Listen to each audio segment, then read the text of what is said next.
Hello, welcome to session 6 and something a little bit different today. So what we appear to be looking at here is a rather tatty copy of the complete works of Shakespeare.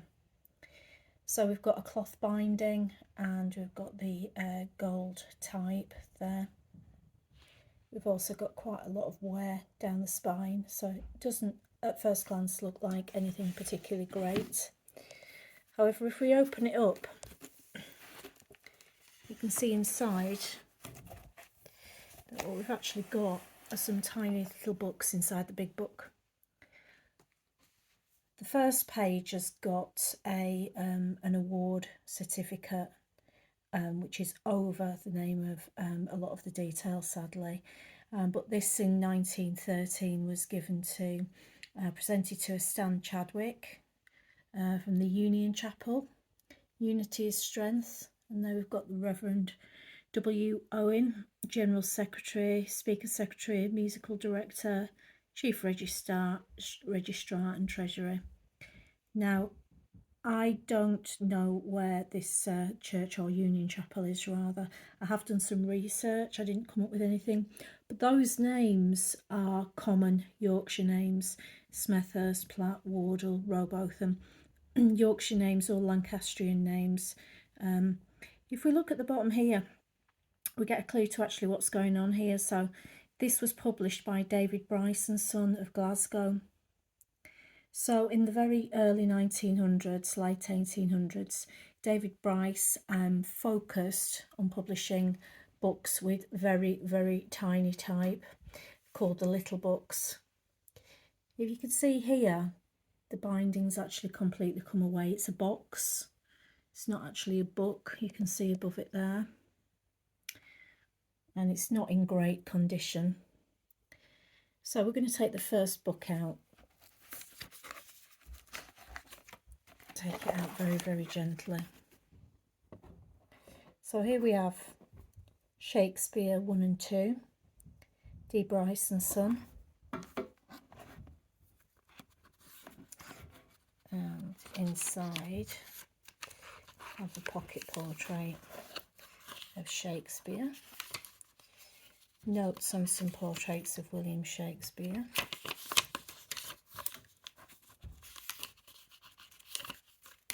So essentially this contains Tempest, Two Gentlemen of Verona, Merry Wives, Measure for Measure, The Comedy of Errors and Much Ado About Nothing.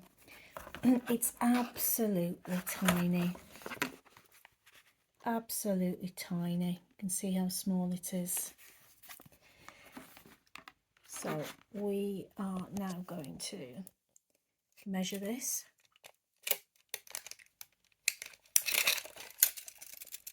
As we measure it, we can see that each book is roughly 4 inches high and just under 3 inches wide. Absolutely tiny. So none of them actually give a date inside, although we do know the rough date anyway, if you pop that back in there carefully.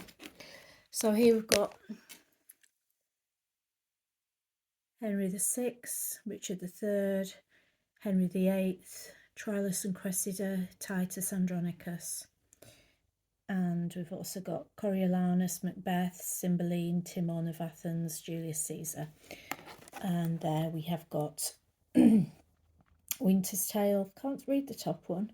We've got Winter's Tale, King John, Richard II, Henry IV.